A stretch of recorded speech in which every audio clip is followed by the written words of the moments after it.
Hey y'all, I'm James Wright and welcome to the shop. Today we are making a box, and this is actually a collaboration with Maker238. He has a YouTube channel that is incredibly underrated, but he made the panels for this box, and I'm going to be putting it together and showing how the false bottom works inside. So if you want to see his part and see how he made these gorgeous panels, head over to his channel. I'll leave a link to that down below. So let's dive into making this.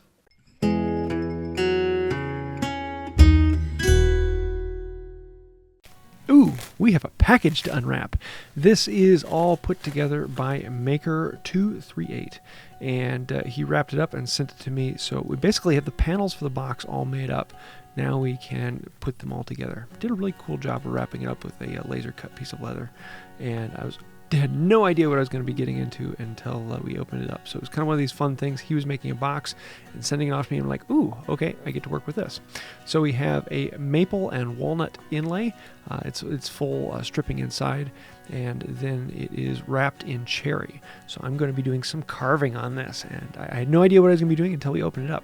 So for the actual putting this together, I decided to use a quick epoxy, not a really quick epoxy, but a 30-minute, which is a longer set. So it's a very good, strong epoxy, but it would allow me to get to this in one day. The problem with doing it with wood glue is I would have to wait and sit overnight, and I didn't have much time to do that. I had a slow window, so we put a regular epoxy. Otherwise, I probably would have used a Titebond and just clamped it up and left it overnight. So I have this clamp, and I'll try and leave a link to it down below, that is designed for picture frames, but it worked great for these mitered boxes.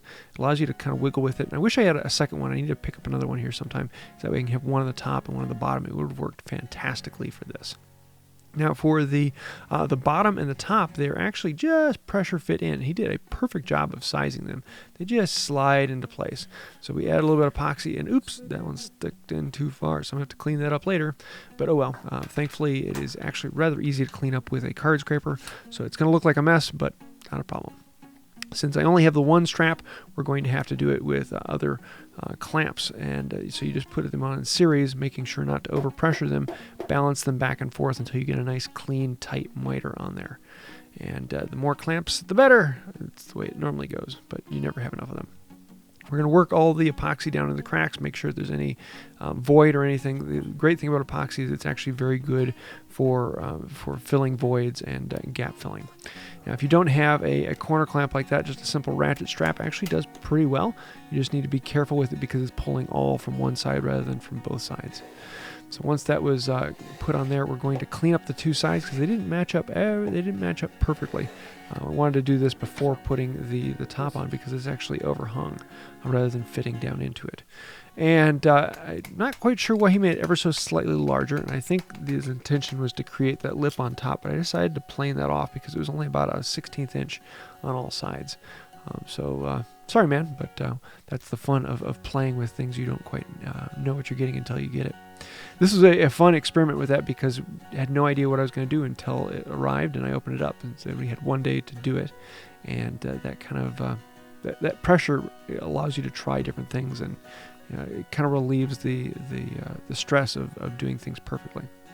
So we're going to then place this on here and then clamp it down in, and that means more clamps. These hand screw clamps, you can never have enough of these. They are phenomenal. I have probably 20 of them now, and I could probably use some more because there have been several projects where I've been using every single one of them. Now that we have it all clamped up and we let it sit and cure, we can then take off all of the clamps and get to work on the shaping and smoothing. I'm going to be doing a carving banding around this, but I decided before doing that, let's actually go and clean up all the edges, any of the epoxy squeeze out. Since the lid was sticking out about a 1/16 inch more, we're going to come through and plane it in. Now, because these corners are mitered, we're actually just going to plane in from the center to the outside. You can see how I stop before going out the other side, and that way I don't bust out the fibers on the far side there. Come in with a card scraper and you get this really nice clean shaving. That's one of the things about cherry. Cherry is just so easy to work with.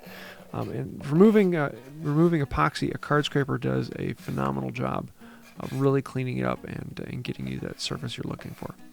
So we're going to go all the way around this and smooth up the sides. And yeah, this is a fun skill to learn, is cleaning and paring with a chisel. And anytime where I had the miter sticking up just a little bit on one side, I can come through and pare it off.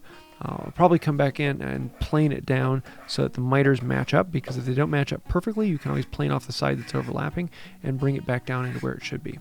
And especially with the card scrapers, it takes off so little, it actually works pretty well. We had one little piece chip out, so I decided to use some CA and started. I'm using 2P10 here, and it did not leave it quite long enough, and it still busted out, but not too much of a problem because I'm still going to be chamfering off these edges. So after that's on there, we can continue the smoothing process. And this is a step where you can really get overboard, and you have to kind of draw the line somewhere, because perfection will stop you from completing the task. And being able to know when it's close enough is a great skill to have. On the bottom again, we're going to then scrape off in the epoxy and bring it down smooth. So onto the carving, and whenever I pick carving, I usually just go on Google Images and find a pattern I like and search through patterns. And sometimes I'll find two that I'm kind of close between. I'll come in and draw something I want. And sometimes I find, oh, that's the pattern I want. And so then I print it off, wrap it around, and I'm just going to use a regular glue stick to apply it. I'm going to have to scrape the surface afterwards anyways, so why not just glue it down with that? And it works very, very well. We're just going to use a simple V-tool. I'll try and leave a link to that down below as well. I do most all of my surface carving with this, because you can do a ton with just a V-tool. This particular pattern is so easy because it's just a bunch of straight lines. If you can follow a line with a pencil, you can do this carving. You adjust how deep you're cutting by the angle of the chisel. So I'm going to start with a high angle so it goes down in, and then level it out and ride the bevel across it. I keep a strop on the bench, and every 5 minutes or so come back and strop it and smooth it out here. So, ooh, it's starting to look happy. I love these long detail curls when you get these coming out. Yeah, that's pleasant. This actually went pretty quickly. To go all the way around the box was probably about 40 minutes or so. I could probably do it a little bit faster. I was taking my time and trying to make it somewhat nice. The nice thing about it is that if you do make slight problems, it's not a problem. It's not a huge issue, because it does give that natural hand cut feel. If you make it absolutely perfect, then there's no way you're going to be able to convince people that it wasn't done on a CNC. And so having slight issues in it really kind of brings out some of that handmade feel. I'm going to put in a line halfway between the top and this carving, and that is going to be on the bottom. And then on the top, I'm going to have that exact same line, except for rather than carving it out, we're going to cut it out and split this box in two. And this way, if there's any gap in between the box and its lid, it will be hid because there is a line on the bottom to mirror it, and so it looks as if it's matching from one side to the other. So it helps hide the saw cut. I'm going to be using a tenon saw and very carefully following that line down in there and cutting it all the way around. And we're just going to take our time. Don't push the saw. Relax. Don't go too fast. Those are some of the keys for sawing.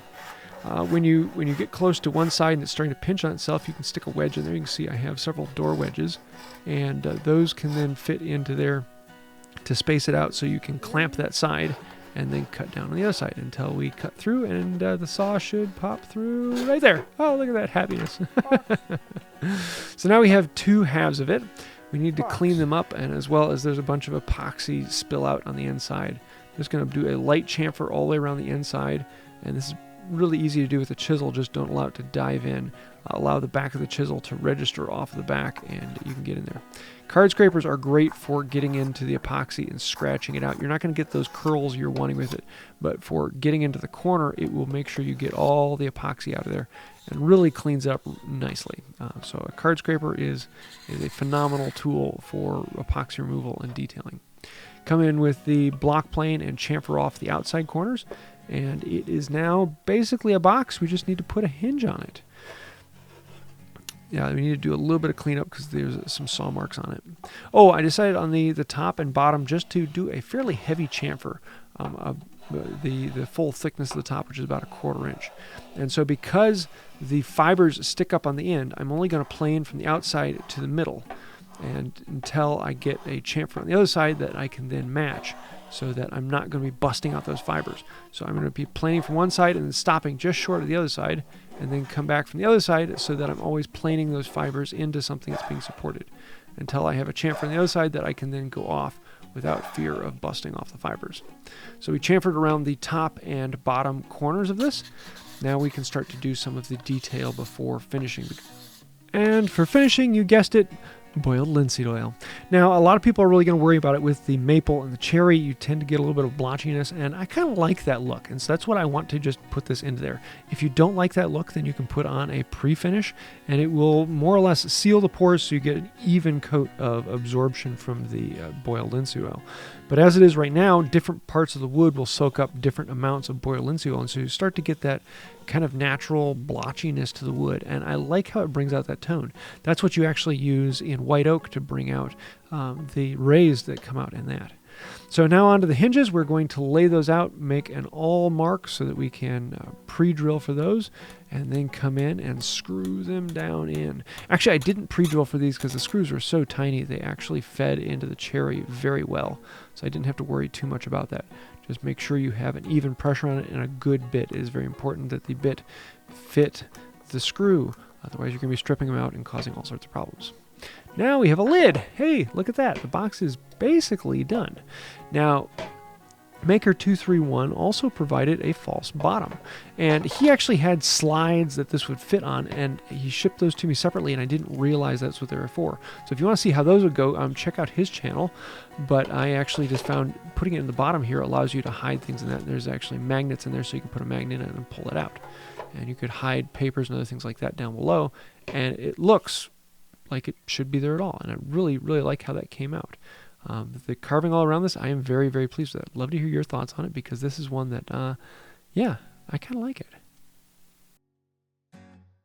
So there you have it. We've got a box. It's a rather simple box with the designs and all. I really like how it came out, having the miters on the top that then transfer down in the corners. It's a really sharp fit.